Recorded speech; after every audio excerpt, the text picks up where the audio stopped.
Dans l'ancienne Babylone, 600 ans avant la naissance de Jésus, un monarque despotique régnait avec cruauté jusqu'à ce qu'une rencontre cruciale avec Jésus se produise. Beaucoup ignorent que Jésus est mentionné dans l'Ancien Testament.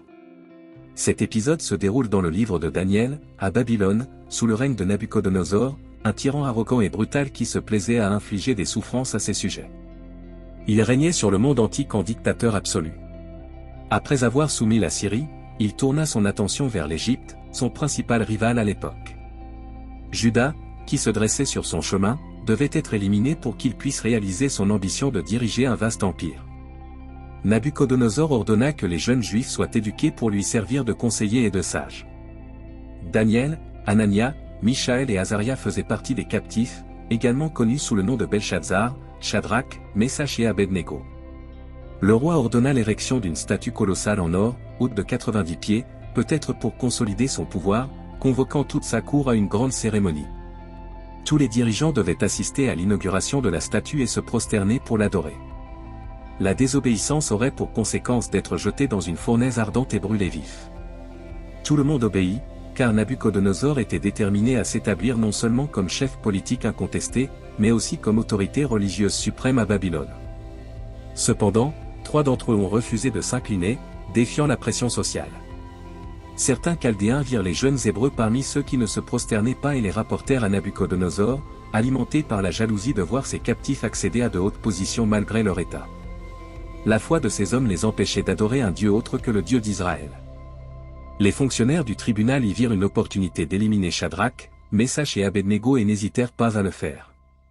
Lorsque Nabuchodonosor entendit cela, il devint furieux. Bien qu'il leur ait donné une chance de s'expliquer, peut-être en signe de considération, le roi n'a accepté qu'une seule réponse, la soumission totale. Ils avaient 2 options, adorer l'idole d'or ou affronter la mort dans la fournaise.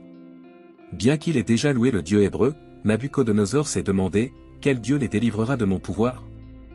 Cette question du roi recevra une réponse plus tard, comme le rapporte Daniel chapitre 3, versets 13 et 14.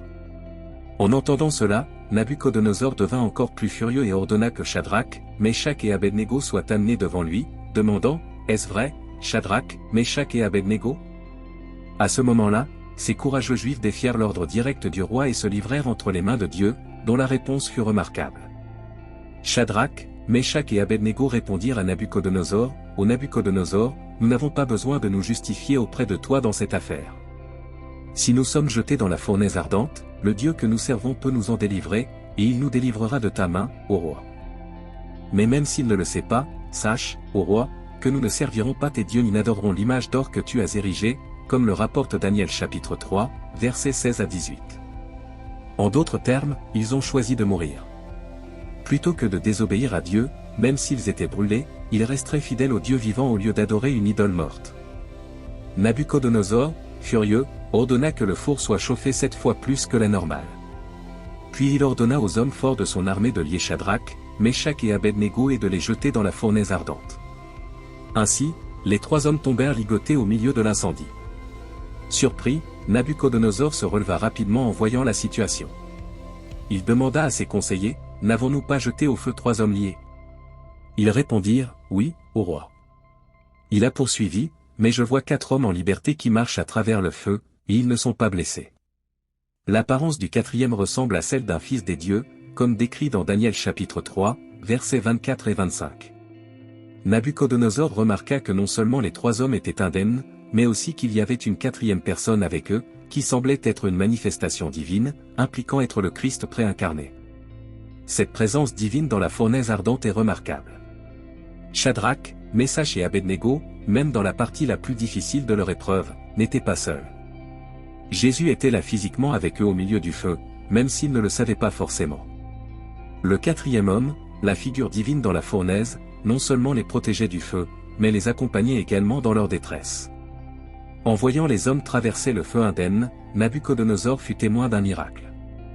Il reconnut la présence et la puissance du Dieu des Hébreux, surpassant même sa propre puissance en tant que roi. Nabuchodonosor s'approcha alors de la porte de la fournaise ardente et s'écria, « Serviteur du Dieu Très-Haut, sortez et venez ici. » Alors Shadrach, Meshach et Abednego sortirent du feu. Les satrapes, préfets, gouverneurs et conseillers du roi se rassemblèrent et virent que le feu n'avait aucun pouvoir sur les corps de ces hommes. Leurs cheveux n'étaient pas roussis, leur manteau n'était pas endommagé et aucune odeur de feu ne les envahissait. En étant témoin de ce miracle, Nabuchodonosor a été confronté à la souveraineté et à la puissance du Dieu des Hébreux, reconnaissant que ceux qui le servent sont protégés et délivrés même des forces les plus dévastatrices. La reconnaissance de Dieu comme roi suprême a abouti à la démonstration de la puissance suprême de Dieu aux incroyants. La foi de ces hommes montre que Dieu est capable de nous libérer de nos propres tribulations. En tant que chrétiens, nous comprenons que Dieu peut nous délivrer, mais nous savons aussi qu'il n'agit pas toujours de cette façon. Parfois, il permet aux épreuves de notre vie de façonner notre caractère, de renforcer notre foi, ou pour des raisons inconnues. Même si nous ne comprenons pas le but de nos épreuves, Dieu nous demande de lui faire confiance, même lorsque cela est difficile. Malgré une douleur, une agonie et une souffrance presque insupportables, ils ont déclaré, « Il peut nous tuer, mais nous lui ferons toujours confiance. » Nous reconnaissons que Dieu ne nous garantit pas l'immunité contre la souffrance ou la mort, mais il promet d'être toujours avec nous. Nous devons apprendre à adopter l'attitude de ces trois hommes dans les moments d'adversité et de persécution. L'histoire de Shadrach, Meshach et Abednego est une leçon de foi, de courage et de persévérance. Cela nous rappelle que Dieu est avec nous, même dans les moments les plus difficiles. Lorsque nous sommes confrontés à des difficultés, nous devons faire confiance à Dieu et rester fermes dans notre foi. Le fait que le feu ne les ait pas consumés a surpris Nabuchodonosor. Lorsque nous sommes confrontés à la persécution ou à la souffrance, nous pouvons avoir de l'espoir car cette vie n'est pas la fin. Il y a une vie après la mort pour ceux qui aiment Dieu et lui obéissent. Pendant des siècles, l'histoire de Shadrach, Meshach et Abednego a captivé les enfants et les adultes. Leurs actions représentent une forme de désobéissance civile, une opposition délibérée aux décrets gouvernementaux qui violent les normes divines. Nabuchodonosor, après avoir reconnu la puissance de Dieu, a changé de position et a exalté le Seigneur comme le seul vrai Dieu. Il ordonna à ses sujets d'adorer uniquement le Dieu Tout-Puissant. Nabuchodonosor a béni le Dieu de Shadrach, Meshach et Abednego, reconnaissant qu'il avait sauvé ses serviteurs grâce à leur foi et leur confiance en lui. En conséquence, le roi décréta que quiconque parlerait contre le Dieu de ces hommes serait sévèrement puni. Shadrach, Meshach et Abednego furent alors promus dans la province de Babylone. Jésus est mentionné à plusieurs reprises dans l'Ancien Testament, bien qu'il ne soit pas explicitement mentionné par son nom ni présenté de la même manière que dans le Nouveau Testament. Cependant, sa présence est implicitement reconnue dans les Saintes Écritures. Lors d'une confrontation avec les autorités religieuses, Jésus a expliqué que l'Ancien Testament parle de lui, « Si vous croyez vraiment Moïse, vous me croiriez, car il a écrit à mon sujet, Jean chapitre 5, verset 46. » Jésus a démontré sa présence dans l'Ancien Testament même le jour de sa résurrection. Plus de 300 prophéties de l'Ancien Testament font référence à Jésus-Christ et se sont réalisées dans sa vie terrestre, y compris des prophéties sur sa naissance virginale, son ministère et sa mort. La vie de Joseph semble également refléter certains aspects de la vie du Christ. De nombreux événements historiques de l'Ancien Testament servent de symbole de ce que Dieu ferait dans le futur à travers le Christ. Par exemple, Dieu a appelé Abraham à offrir son fils Isaac en sacrifice, préfigurant le sacrifice de Jésus sur la croix. Jésus est le Messie promis par Dieu et la principale raison d'être de la Bible. Il est la parole vivante, et la Bible entière le présente comme l'offre de réconciliation de Dieu, l'espoir du pardon et de la vie éternelle. L'histoire de Shadrach, Meshach et Abednego est un récit de foi, de courage et de persévérance. Il nous enseigne que lorsque nous restons fidèles à Dieu, même face à la persécution, il est avec nous.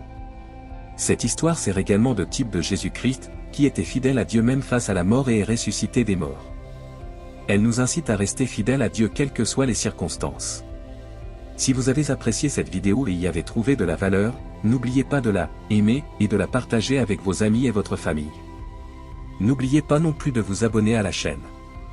Votre aide est essentielle pour que nous puissions toucher davantage de personnes avec nos messages.